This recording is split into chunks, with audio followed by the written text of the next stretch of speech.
Madame, monsieur, bonjour, bienvenue dans l'invité de la rédaction de Médien TV. Après avoir chamboulé tous les scénarios et s'être surpassé en se qualifiant au 8e de finale, les Lions de l'Atlas affrontent demain mardi les Françaises arrivées premières dans leur groupe. Quelles sont les chances des Marocaines face à une équipe donnée favorite? Quels sont les points forts et les points faibles des deux équipes? Notre équipe nationale est désormais la dernière et seule équipe africaine dans la course après l'élimination de l'Afrique du Sud par les Pays-Bas et le Nigeria par l'Angleterre dans des matchs désormais couperés à élimination directe. Les Lions réussiront-elles à briser le plafond de verre et se qualifier en quart de finale? Au football, tout est possible et rien n'est écrit à l'avance. Demain nous le dira. Pour parler de ce quart de finale, très attendu, et pour revenir sur le parcours et la performance des Marocains de son mondial et des Africaines de façon générale, nous avons le plaisir renouvelé d'avoir avec nous par Skype depuis Rabat Aziz Daouda, directeur technique et du développement de la Confédération africaine d'athlétisme et expert et analyste sportif. Bonjour Monsieur Daouda, c'est toujours un plaisir de vous recevoir. Bonjour. Merci beaucoup. Merci de me recevoir, c'est gentil. Merci Monsieur Daouda. Alors, les Marocaines ont réussi un immense exploit le jeudi 3 août en battant la Colombie. Elles ont atteint le 8e de finale pour leur première participation. C'est très important dans un mondial. Alors que personne ne s'attendait à cet exploit, surtout après le premier match, les 6-0 encaissés face à l'Allemagne. Est-ce que vous, en tant qu'expert, parce que vous en savez beaucoup plus que nous, par votre expérience, est-ce que vous vous attendiez à cette qualification? Non, d'abord, je vais vous parler en physiologiste que je suis, en fait, de formation. Oui. La défaite, lors du premier match a une explication. C'est que je pense, et je suis persuadé même, que notre équipe n'était pas encore assez adaptée au changement de fuseau horaire. Et que ceci s'est fait sentir parce que c'est quelque chose qui vous marque quand vous arrivez dans un pays avec lequel le décalage est si important. Il est pratiquement de 10 heures. Il y a 10 heures d'avance, où nous avons 10 heures de retard sur le continent australien. Et le continent australien se situe aussi à l'hémisphère sud, donc il y a des spécificités aussi géophysiques et même climatiques, etc. Parce que c'est l'hiver, il ne faut pas l'oublier, c'est l'hiver en Australie. Et donc tout cela a dû jouer et notre équipe n'était pas encore assez adaptée pour entamer ce premier match.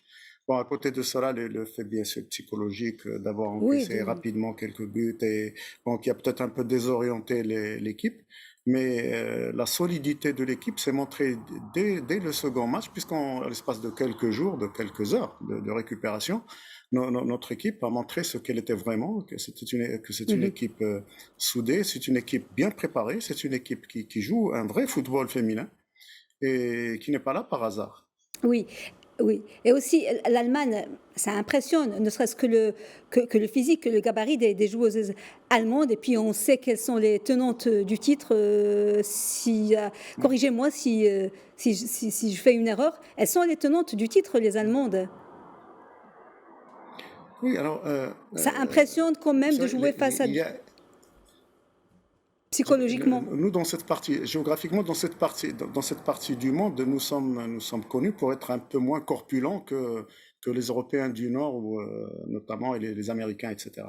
Mais ceci n'empêche que notre football, quand nous jouons à notre propre football, c'est-à-dire celui qui évite les contacts, celui qui joue sur la vitesse, le déplacement, etc., nous arrivons à tenir et notre équipe, d'ailleurs, nos équipes de football sont en train de montrer, puisque que ce soit avec l'équipe A au Qatar ou avec les équipes de jeunes par la suite, nous avons montré qu'aujourd'hui, il y a une école marocaine de football qui est en train de s'installer, de s'affirmer, et qu'il y a une façon de jouer qui nous permet, malgré ce que pourraient peut-être certains considérer comme un handicap physique, qui nous permet de tenir tête aux meilleures des équipes du monde.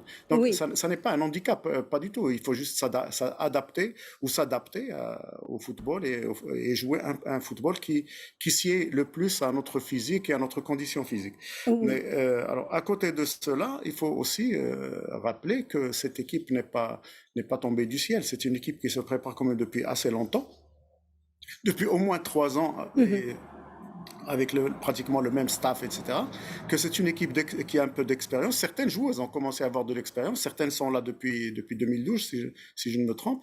Et donc, c'est une expérience qui est en train de s'installer, une école de football marocaine qui est en train de s'affirmer. D'ailleurs, le football en salle, football des jeunes, football. Le Maroc est en train de démontrer qu'il a une identité footballistique qu'il Oui. est en train d'imposer à l'échelle internationale. Exactement, quand vous dites l'école marocaine de football, ça me rappelle l'école marocaine d'athlétisme, parce que vous étiez aux commandes, vous étiez pour beaucoup, et que c'était une façon de courir particulière, celle des Marocains. Et c'est ce qu'on voit aujourd'hui avec le foot. Alors, de nouveau, on a une impression de déjà-vu. Les Marocaines, outsiders, et puis qui arrivent à passer quand de grandes équipes comme l'Allemagne ou le Brésil n'arrivent pas à passer le premier tour. Alors, ces résultats déjouent tous les pronostics.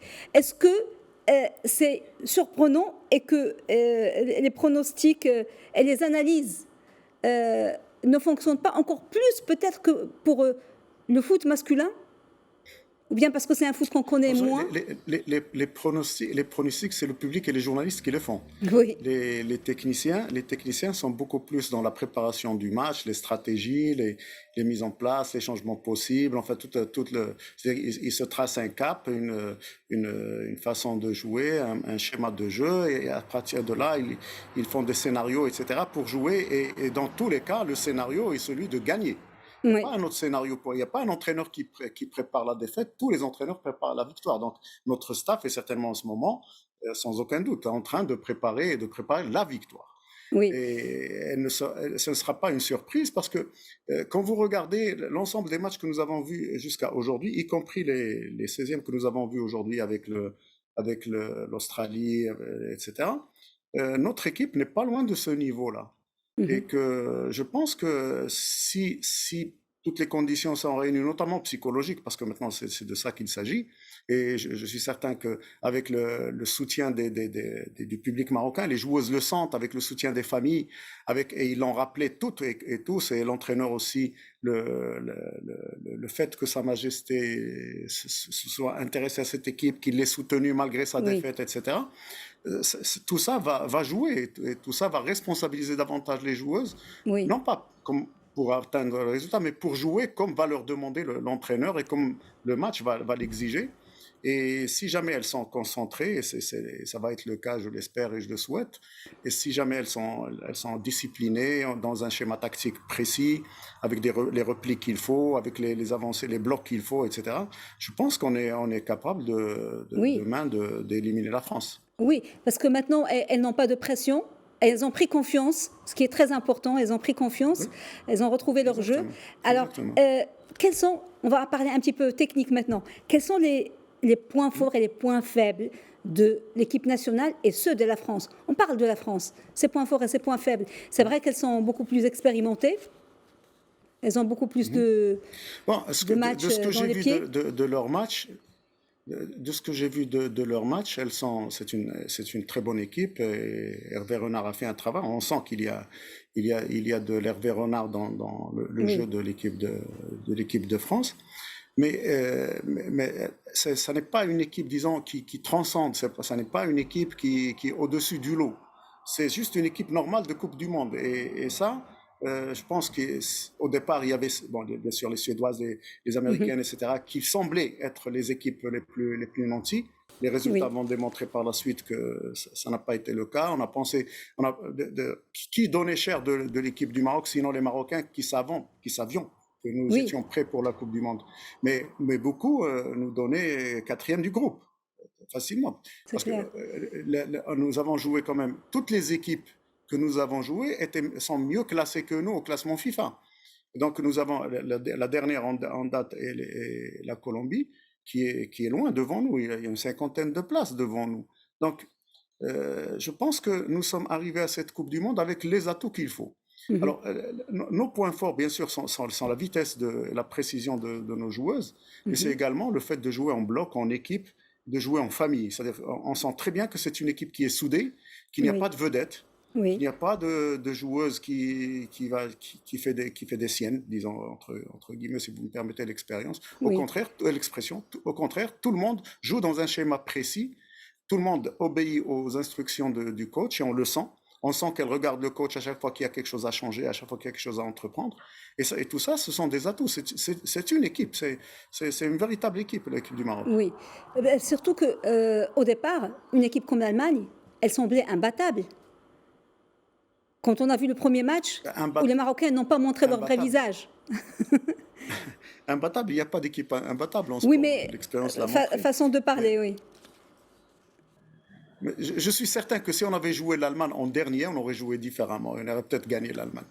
Oui. Parce que, bon, de ce qu'on a vu de cette équipe d'Allemagne, il y a une solidité, il y a le football allemand qui apparaît dans tous les compartiments de jeu, il y a la façon allemande de jouer. Mais aujourd'hui, ce qui est à constater, d'ailleurs, tous les experts de football vous le diront, il n'y a plus de petites équipes. Parce que tout le monde a compris un peu comment se joue le football. Et beaucoup ont compris qu'il ne s'agissait pas qu'il ne s'agit pas de copier les autres. Parce que pendant très longtemps, les petits pays de football ont copié les autres, ont essayé de faire comme les Allemands, comme les Brésiliens, comme les Anglais, comme ceci ou comme cela. Par la suite, ils sont arrivés à l'évidence que quoi, chacun peut développer son propre football et qu'il ne sera pas de moins bonne qualité qu'un autre football venu d'ailleurs. Et Mhm. d'ailleurs, c'est ce qu'on a vu au Qatar. Les équipes africaines n'ont pas démérité, même celles qui n'ont pas fait le même chemin Oui. que l'équipe du Maroc, ont joué un football extraordinaire. Et on sent qu'il y a une identité du football africain qui est en train de se... Mais pas uniforme. Oui. C'est une identité multiple. Les Sénégalais jouent comme des Sénégalais, les Nigérians jouent comme des Nigérians. Aujourd'hui, par exemple, l'équipe du Nigeria n'a pas démérité. Elle aurait pu gagner amplement. Malheureusement, bon, il y a eu des circonstances qui ont fait que Mhm. techniquement, elles ont perdu. Mhm. Mais toutes les équipes africaines qui étaient là, y compris bien évidemment l'équipe du Maroc, ont montré que aujourd'hui le continent a compris ce qu'est le football, ce qu'est le sport. Oui. Est-ce qu'on peut dire que demain, la pression sera sur l'équipe française, alors que les Marocains auront peut-être la rage, la gagne? Parce que, bon, tout est bonus, tout est bénéf. Oui, oui, bien sûr. Non, mais nous déjà, on s'est félicité d'être qualifiés parce que la première fois qu'on Oui, se qualifie. Donc, c'était déjà un exploit de se qualifier, de faire partie du Gotha mondial. Bon, après, on rentre, on se prend une bonne fessée, enfin, passez-moi encore l'expression, oui, devant l'Allemagne, et on se dit, ah, c'est une équipe qui ne vaut rien, et etc., etc. Et puis très vite, le deuxième match, on retrouve une équipe différente. Au troisième, on recoupe encore une équipe encore plus puissante. Et cette montée en puissance est celle des grandes équipes. Rappelez-vous qu'au Qatar, l'Argentine qui a fini par gagner la Coupe du Monde a commencé par une défaite contre l'Arabie Saoudite. c'est vrai, c'est vrai, c'est vrai, c'est vrai. C'est ça ce qui est magnifique et beau dans le foot. C'est ça, parce que c'est ça ce qui fait que c'est un Exactement. jeu magique. Alors, euh, Exactement. on n'oublie pas que l'équipe marocaine féminine a une revanche à prendre. Parce que il y a pour Non, mais je les pense, Marocains contre, contre la France, c'est elle qui nous a fait tomber. Peut-être qu'ils auront ça présent dans l'esprit aussi demain. ça c'est nous qui Ça, c'est nous, on l'espérons, raisonne comme ça. parce que Oui, mais les joueuses et l'équipe sont beaucoup plus dans le professionnalisme c'est et sont sûr. beaucoup plus dans le jeu. C'est-à-dire maintenant, elles sont certainement en train de se concentrer sur la façon de jouer, sur ce que leur a demandé le coach, sur leur déplacement en bloc, sur la façon d'attaquer, la façon de se défendre, etc. En fait, tous les schémas et toutes les circulations de balles, l'animation que va leur demander l'entraîneur, etc. La complémentarité qu'il va chercher à avoir entre les lignes et tout ça. Elles sont dans ça. Nous sommes dans la revanche. Et bien sûr qu'on aimerait bien que notre équipe gagne. Ah Parce oui, qu'on l'a eu quand même amer, cette oui, c'est défaite contre clair. la France en Coupe du Monde, Oui, parce qu'on se oui. pensait capable, et on était capable justement d'éliminer l'équipe de France. Bon, le hasard a fait et la chance a fait que nous avons été éliminés, mais bon, c'est pas si grave que ça. C'était notre première grande participation à la Coupe du Monde. Arriver en demi-finale parmi les plus grands Oui, du monde, c'était déjà un exploit en lui-même. Et oui. aujourd'hui, ce match que nous jouons contre la France est une étape. Est Mhm. une étape. Si on gagne, ben, tant mieux. Si on perd, eh ben, ce sera une bonne leçon. Et on aura Oui, appris des choses sur la Coupe du Monde, sur comment se passe le tournoi, etc. Et nos joueuses vont gagner en maturité pour la prochaine Coupe du Monde et la prochaine CAN. Oui, et on sent que c'est un début pour beaucoup de choses, parce que comme on l'a vu au lendemain de l'exploit des Marocains, déjà, les Marocains sont fans de foot, mais là, on voit de plus en plus de filles qui jouent au foot. Et là, on va parler justement ce football marocain, mais aussi du continent qui est prometteur. C'est pour la première fois que 3 équipes africaines passent en huitième, même si 2 ont été éliminées. Mais justement, est-ce que c'est prometteur pour le continent, pour le football féminin? C'est un nouveau football, c'est une nouvelle ère qui se dessine. Oui, alors la chance que nous avons aujourd'hui, c'est que la quasi-totalité des fédérations africaines ont compris qu'elles étaient capables de développer quelque chose. La Confédération africaine elle-même a changé de cap, est devenue plus exigeante, plus ferme sur certaines règles, plus ferme sur les infrastructures, etc. Des pays comme le nôtre, d'ailleurs, et le nôtre en premier, puisque nous sommes le premier investisseur en sport en Afrique, il ne faut pas l'oublier, nous avons beaucoup investi dans les infrastructures, dans la formation des cadres, dans l'encadrement, dans l'organisation même des compétitions de football.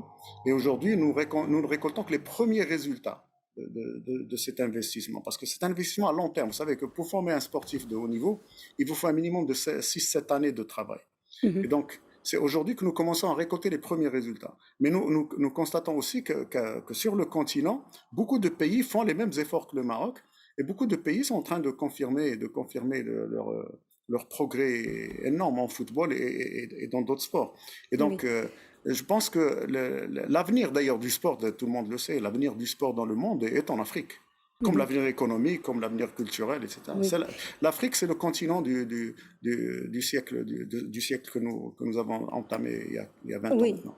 Alors, pour le football féminin, nous avons remarqué que dernièrement, ces dernières années, c'est un nouveau filon. Parce que ce n'est plus le football féminin qu'on regardait de temps en temps et puis on zappait.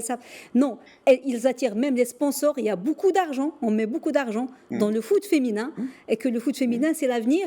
Et qu'il est beaucoup suivi et beaucoup financé aussi. Qu'est-ce qu'il faut faire aujourd'hui?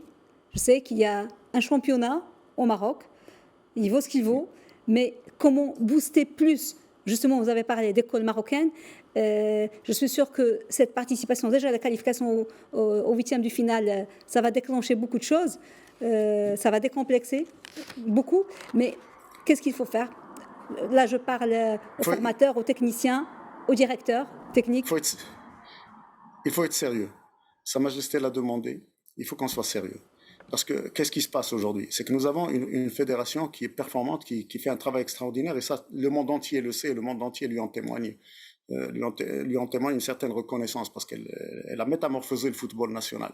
Mais à côté de cela, il y a encore des pratiques qui ne sont pas normales et qu'on devrait combattre de toute force et éliminer le plus vite possible.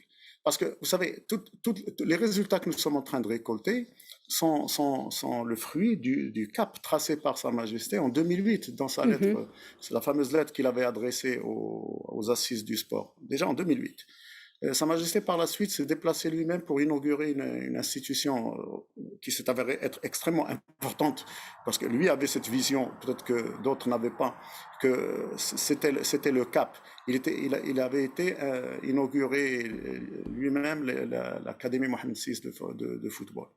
La fédération, par la suite, a implémenté toute cette stratégie, toute cette vision royale, et aujourd'hui, nous en récoltons les résultats. Mais il faudrait que l'ensemble des composantes, y compris les clubs, y compris certaines associations, certains dirigeants, certains entraîneurs, comprennent que le temps de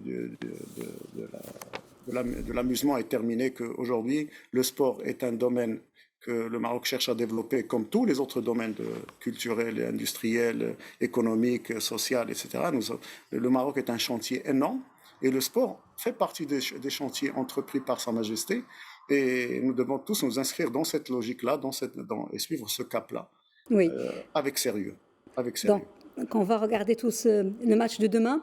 Et je suis sûre que Reynald Pedros ne le dira pas de la même façon, mais Ndirounia, comme disait Walid Regragui, tout est possible.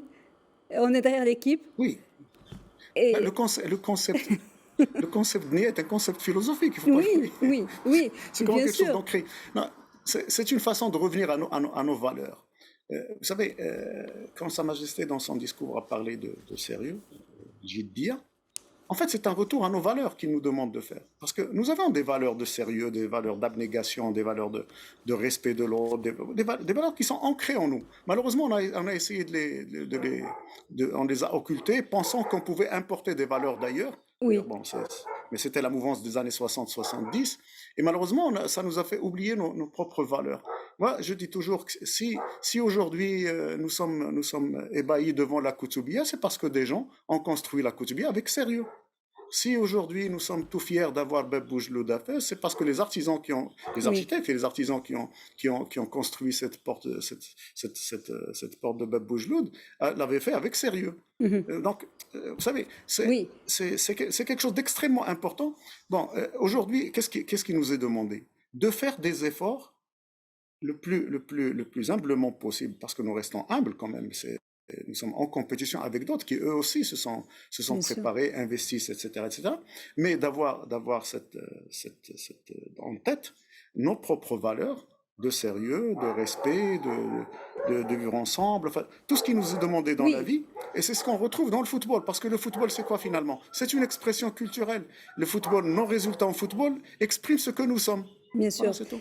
Et ne pas avoir peur de gagner et garder à la tête que nous avons été les meilleurs ailleurs.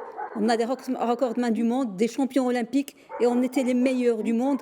Donc les autres ne sont pas mieux que nous. On peut Non, pas du tout. Ils réitérer. ne sont pas mieux que... Non, vous savez, personne n'est mieux que personne. La différence se fait dans la compréhension des choses. Il faut bien comprendre les choses. Par la suite, il faut avoir des stratégies précises et non pas juste Oui, des concepts creux. Il faut que ce soit de véritables stratégies de développement. À partir de là, travailler sérieusement, ne pas lâcher le cap, regarder devant et comprendre que la performance sportive est une expression culturelle et que jamais on ne jouera comme les autres et qu'il va falloir développer notre propre jeu dans tous les sports, notre propre façon de jouer, disons, de pratiquer le sport qui doit traduire ce que nous sommes. C'est tout. oui. Merci beaucoup Aziz Daouda pour cet éclairage. Merci beaucoup. C'est toujours un plaisir de vous recevoir. Et C'est bonne moi qui chance vous pour... remercie, Lella. C'est moi. Merci beaucoup et bon courage pour l'équipe nationale On demain et gagnera pour demain, tous les Inch'Allah. Marocains. On gagnera, Inch'Allah. Merci beaucoup. Madame, monsieur, merci beaucoup de nous avoir suivis. Bonne suite des programmes sur Médien TV. Très belle soirée.